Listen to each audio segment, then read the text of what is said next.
Thank you so much for inviting me. It's a great pleasure to be in France for the first time.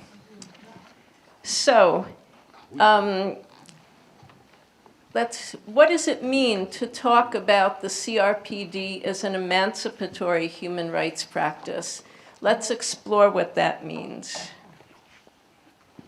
Okay, so, and I see I can see it right there.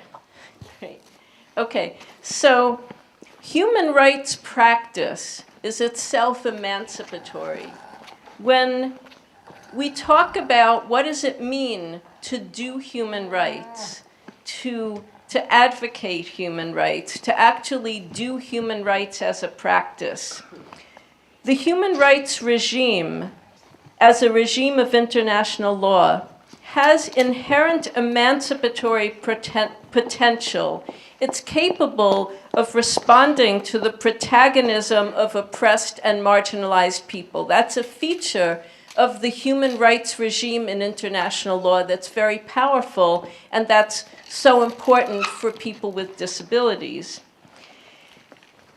I say doing human rights practice as a verb rather than a noun. It's active. It's an active practice. Human rights don't exist someplace out there outside of you and me, static, given for all time. It's a dynamic practice that depends on the protagonism of people asserting claims for their rights in all different kinds of ways. So it comes from the protagonism of oppressed people generating a movement for their human rights from the beginnings of their awareness that injustices are being committed against them. The human rights regime, in addition, acts as a kind of conscience of the international community, of the community of states as a whole, and for civil society and lawyers and activists.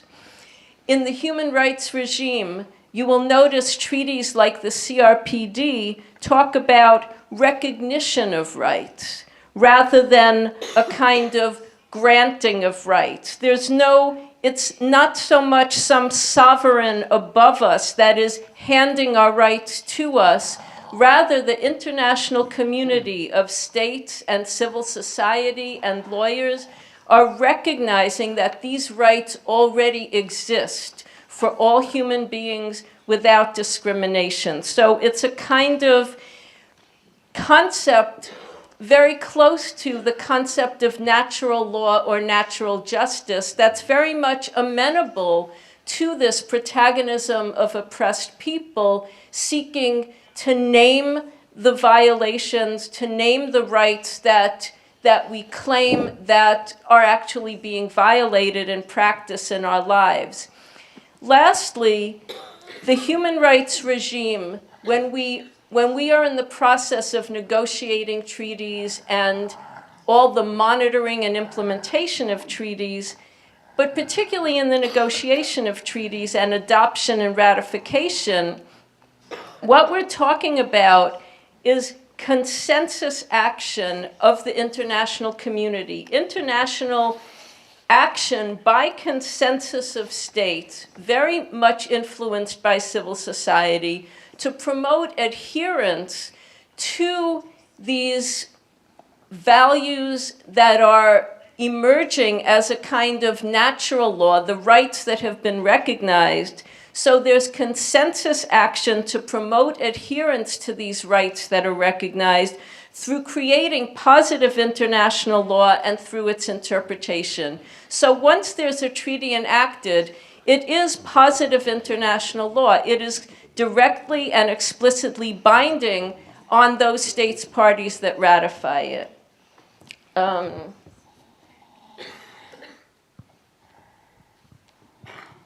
I understand that the conference was intended to go beyond the question of debate. There can be debate, opinions about what the interpretation is of the CRPD and whether the CRPD should have actually been adopted, whether the CRPD is a good thing. I will simply note that the people who are criticizing the CRPD are psychiatrists who think that they are the ones who know better than people with disabilities ourselves, because the convention was actually substantially the result of the protagonism of people with disabilities at many levels.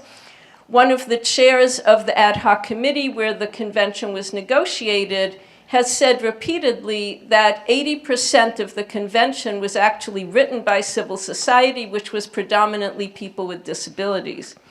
So the CRPD originated with the lived experience of injustice by people with disabilities.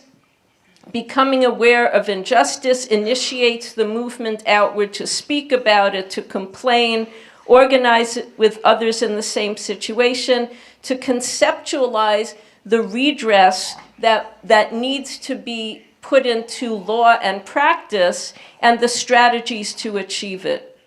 Sometimes opportunities arise that were unstrategized but appear as an open pathway. So for the movement of users and survivors of psychiatry, we were not initially so active in calling for a convention and saying that we need a new treaty on the rights of people with disabilities, but we were in a very good position to take advantage of the opportunity that was given to us as part of the disability community to go to the United Nations as part of the disability community to assert our rights.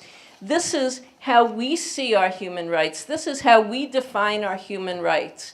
And the international community was able to respond so that we were all, people with disabilities and states, in a position to create a new treaty that would respond to the lived experiences of injustice of people with psychosocial disabilities.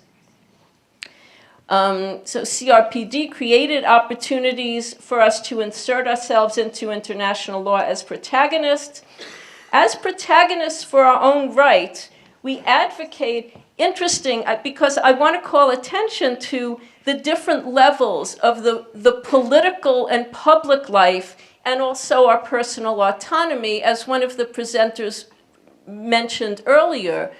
So we came into the CRPD process as protagonists for our own rights on the global stage, speaking at the United Nations about how we define our rights and how we think our rights need to be put into international human rights law. We were acting as actors in the political and public law process. And we advocated abolition of all the barriers to our protagonism in personal life as individuals. So there you see the relationship between coming and representing ourselves, speaking for our rights, and advocating that in our personal lives, we are the ones, the same way that we represent ourselves.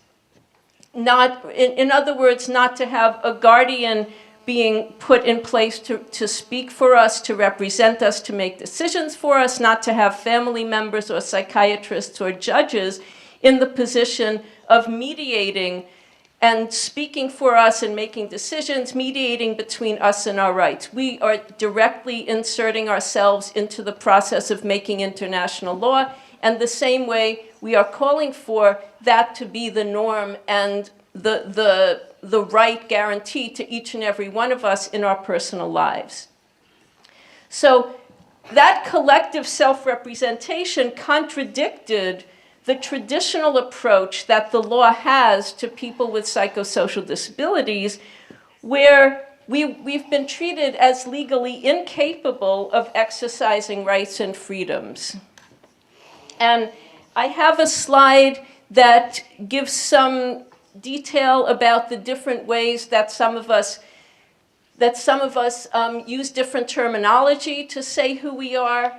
I will use the term often people with psychosocial disabilities. That's what we advanced in the process of being part of the disability community, to situate ourselves as people with disabilities.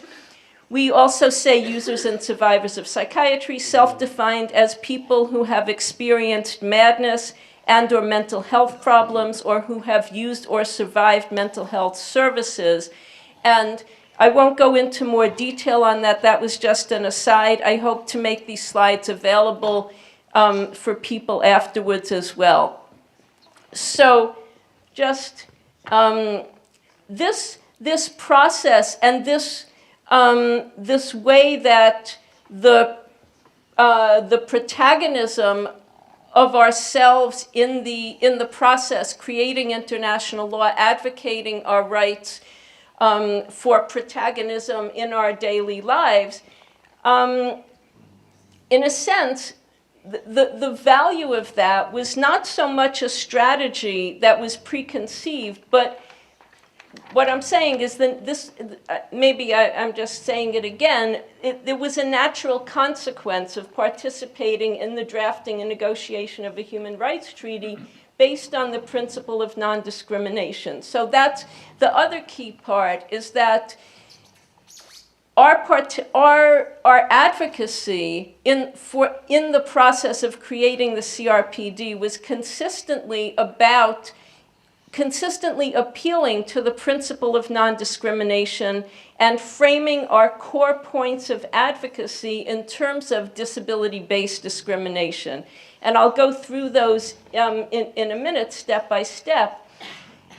First, I want to say that the disability non-discrimination framework turns out to be a very accurate way to politicize the core complaints of people with psychosocial disabilities, which, as I think we were hearing in the meeting this morning, generally center around people taking away our right to make decisions, making decisions for us, putting us in hospitals against our will, doing very invasive treatments to us against our will. So how does disability make sense, disability non-discrimination make sense as the way to address our issues? We know that we're experiencing not only unjust treatment, but unequal treatment. We know that we're being discriminated against. Based on what? How do we name the factor on account of which we're being discriminated against? Disability is the most appropriate way to name that. Why are we treated so badly? So we can't answer the perennial problem of human evil. Why does any human being mistreat another? But when we're talking about non-discrimination, we're putting ourselves within a recognizable framework of social dominance and marginalization, where we can be recognized, where our rights and our claims for justice can be recognized within international human rights law. The disability concept, and this is again the social model of disability, captures, number one, our experience of ourselves as facing limitations and barriers in life. Some of us who might experience this as facing limitations and barriers in life related to serious emotional distress or alteration of consciousness. The concept of disability in the social model also captures being viewed by others as defective in physical or mental functioning, and that we face exclusion and barriers on this basis.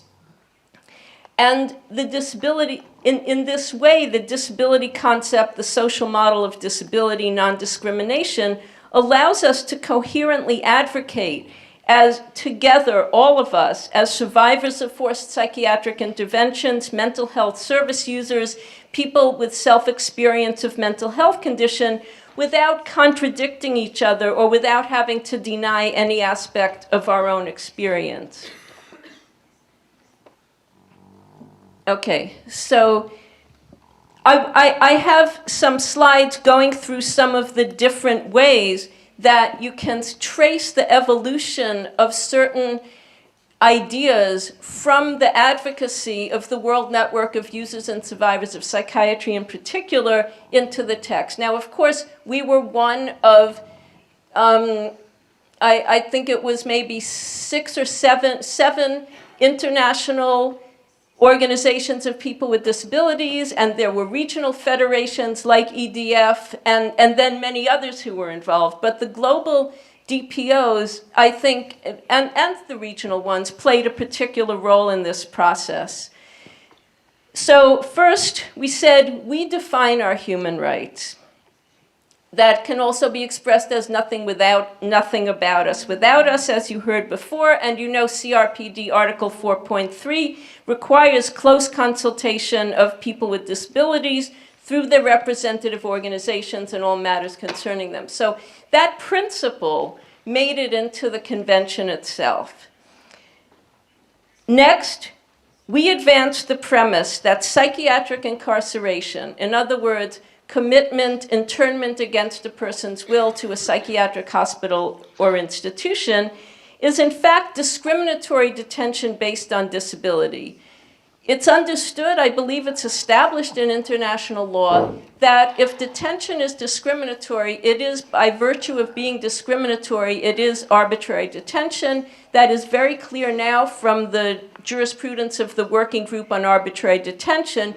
They accept this premise that internment against a person's will based on a disability is arbitrary detention.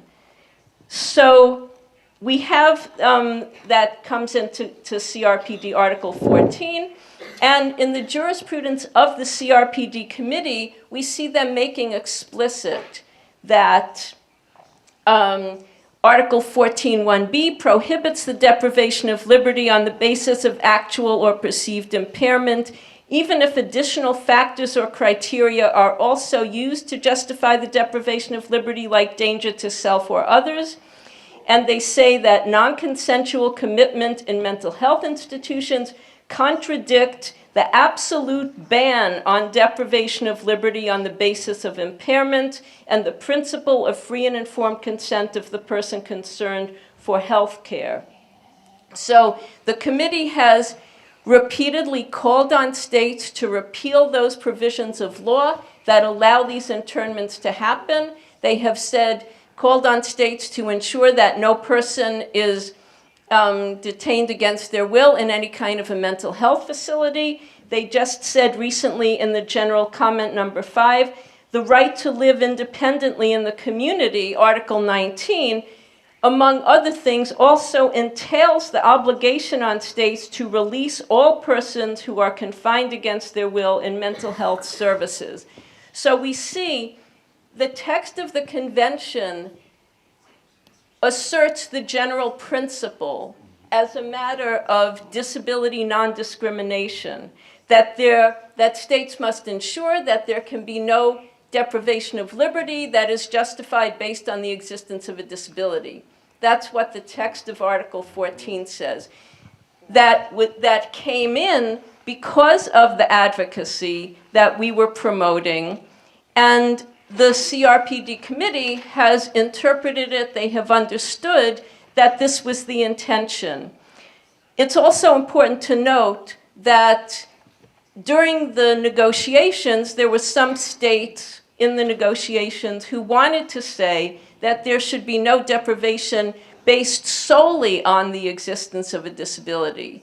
That addition of the word solely, if it had been accepted, would have meant that, say, deprivation of liberty based on disability plus danger to oneself or others, that would have been acceptable under Article 14, but the negotiating states rejected that proposal, and the CRPD committee calls attention to that rejection of that term solely in their guidelines on Article 14. Unfortunately, those guidelines are still only available in English. I think we all need to be calling on the CRPD committee to ensure that they're properly translated and made available in all UN languages. The next issue we were addressing, forced interventions in the name of treatment are a form of disability-based torture. Now, for some of us, that resonates perfectly clear. It's very obvious what that means. I have written one lengthy paper and one presentation from a slightly different angle, and then a shorter paper as well, addressing the ways in which the forced psychiatric interventions, such as forced drugging with neuroleptics or forced electroshock, satisfy the criteria to be considered not only ill treatment, not only cruel, inhuman, or degrading treatment, but actually torture under the definition in Article 1 of the Convention Against Torture. We don't have time to go into all that today, but I have links in the slides that I commend you to. Early drafts of the CRPD included a reference to protection from forced interventions aimed at correcting or alleviating a disability. That was a formulation that we came up with as a way of capturing the discriminatory targeting of people with disabilities for this type of intervention that is so destructive. That's a forced intervention, which is clearly different from someone seeking treatment of any kind, including psychiatric treatment, because they think it's going to benefit themselves. In the convention as adopted, the right to refuse treatment is protected through Article 25, which in paragraph D requires states to ensure that health care is provided based on free and informed consent, together with Article 12, which recognizes the right to enjoy legal capacity on an equal basis with others in all aspects of life. Now, in general comment number 1 on Article 12, the CRPD committee said very clearly that forced psychiatric treatment violates the right to legal capacity and infringes the right to be free from torture or other ill treatment. The committee acknowledges in the general comment the deep pain and trauma experienced by those who are subjected to this practice. Then in the guidelines on Article 14, they repeated what they say in all of, I think every concluding observation. They say states must ensure that mental health services are based on the free and informed consent of the person concerned. And they also go further, bringing it under the prohibition of torture and ill treatment, saying that forced treatment violates Article 15, which is the article guaranteeing the freedom from torture and ill treatment. A little bit more on torture that I'll just try to read from the initial advocacy paper that we put in on the CRPD. Right at the beginning of the drafting and negotiation process, psychiatric interventions such as psychosurgery, electroshock, and neuroleptics and other drugs, which interfere with normal brain functioning and/or destroy brain tissue, are inherently suspect. The attempts of professional psychiatry to attribute human behavior to physical causes in the absence of neurological disease should be recognized as discrimination against and stereotyping of people with an actual or perceived disability as mysteriously inferior, similar to and intimately connected with racism and eugenics. So actually, reading that over, I see that in that early paper, we were even going beyond the forced treatment, and we were looking generally at some of the suspect and very questionable aspects of psychiatric diagnosis and treatment as it exists, as we know it. As we got in, clearly there's a need to distinguish between the imposition of these kinds of treatments and practices against a person's will, and what is the case when a person goes to psychiatry and is asking for relief, and they're thinking, maybe these drugs are going to give me relief, maybe they're not, but they feel that they're willing to try something.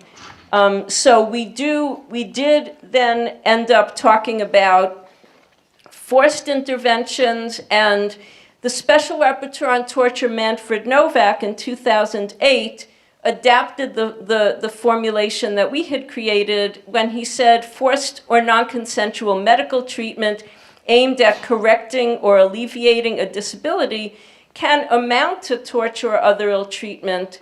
I'm paraphrasing, I'm condensing what he says here, but these are his words, and that the example that he was giving, the focus of what he meant by forced treatment or non-consensual treatment aimed at correcting or alleviating a disability was exactly the administration of electroshock or psychotropic drugs such as neuroleptics against the person's will. So when we're talking about saying that this is actually disability-based torture, it's disability-based violence that's condoned by the state, that's acquiesced in by the state through the existence of these laws that permit it to happen, it's important for people who have survived these forced interventions to be able to frame it in that kind of powerful way, calling on the highest obligations, some of the highest obligations in international human rights law to eliminate acts that would amount to torture or even to other cruel, inhuman, or degrading treatment. So, how much do I have? Is that all I really have left? Oh no. Maybe I have material about equal legal capacity here. I think you're somewhat familiar with that. I'd like to highlight general comment number 1 says that Article 12 makes it clear unsoundness of mind and other discriminatory labels are not legitimate reasons for the denial of legal capacity, both legal standing and legal agency. Under Article 12, perceived or actual deficits in mental capacity must not be used as a justification for denying legal capacity. There cannot be any use of the so-called best interest principle in making any determinations related to adults. You always have to look at the person's will and preferences and follow the person's will and preferences. And if it's really not clear, if it can't be determined in a practical way, then you make the best interpretation of will and preferences. We are never going to have the best interest where somebody else just gets to decide what they think is best for you. And supported decision-making must be available to all. So it's intended to be a seamless, unitary system. All of us have the right to make our own decisions, no matter whether we're people with disabilities or not, no matter what the extent or nature of our disabilities are. Each one of us is a separate, unique person with our own protagonism in our own life and in the world. And based on that, we have the right to make our decisions. So I have some slides about the principles of our engagement. As others have said, there should be no new rights. We worked together with, between the International Disability Caucus and states. We had negotiation within the International Disability Caucus among different groups of people with disabilities to achieve consensus based on the principle of overall leadership of disabled people's organizations and sovereignty within each constituency. We always wanted to go for a win-win solution so that nobody's rights would be left behind, and we achieved that consistently. Then we also, of course, had to seek consensus with states and seek to influence states. The working group to draft the text in 2004 was an important watershed for WNUSP. We had a seat on an equal basis with states in creating that first draft text that was going to be the basis of negotiation, and we pretty much kept everything significant in there. We had to make compromises based on compromises on language and not on the overall principle. We succeeded in keeping out of the convention anything that would actually have been detrimental to our rights, that would have made exceptions. So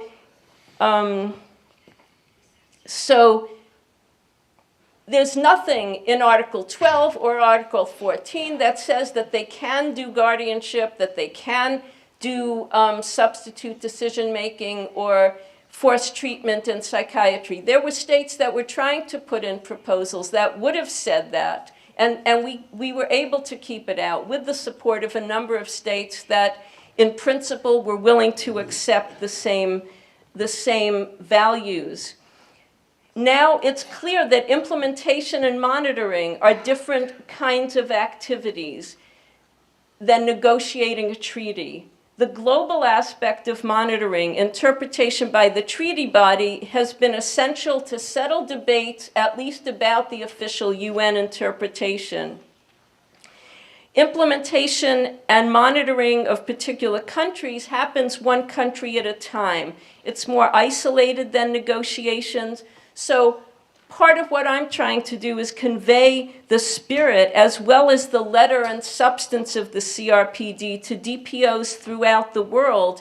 We need to continue, in a sense, what we could call the institutional memory of those of us who were involved in the drafting and negotiations, because there's a lot in the spirit of what took place and how we did that, how we created this as an emancipatory human rights practice that needs to be carried into the implementation in particular countries. So adapting to the country context, what are the political openings? What are the technical avenues for reform of law? What are the strengths and weaknesses in what kinds of support are available? What kinds of practices are already existing for inclusive community? How can those be strengthened for the practical component of implementation? And what are the prevalent values that need to be reconciled with the CRPD paradigm? If there's a strong value of care and support, how can we make sure that that care and support is provided in a way that is not restricting the person's rights and freedoms? That we are eliminating the aspects that are contrary to the person's autonomy. That can be done. Law is created by human beings, and it can be reformed in the same way along the lines of what's required by the CRPD. Understanding the CRPD as an emancipatory human rights practice points to the centrality of the protagonism of people with disabilities, who design doctrinal approaches and specific rights and obligations explicitly as tools for our emancipation.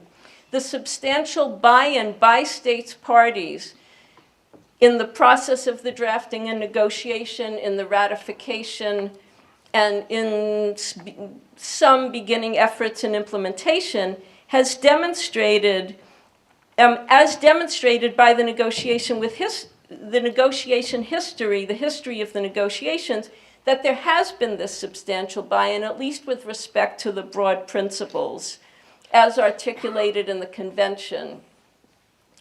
The CRPD committee and a majority of other UN actors are upholding the advocacy that we put in. They are upholding the abolition of forced treatment and substitute decision-making. What leads them to do this? It's not that they think, oh, I have to bow down to people with disabilities. That the support that we receive in the international human rights community is due to the logic of non-discrimination that is embodied in the text, that emerges from the lived experience of people with disabilities, and due to the fact that the political self-representation, as I said in the beginning, is a flagrant contradiction to the view that has been predominant in domestic law and previously in international law as well, the view that we're incapable of representing ourselves in our own personal lives. And I believe that the CRPD process itself, the drafting and negotiation, and some small efforts to date in implementation, and certainly at least the global monitoring, shows that good faith, solidarity, and principled commitment can succeed. Thank you.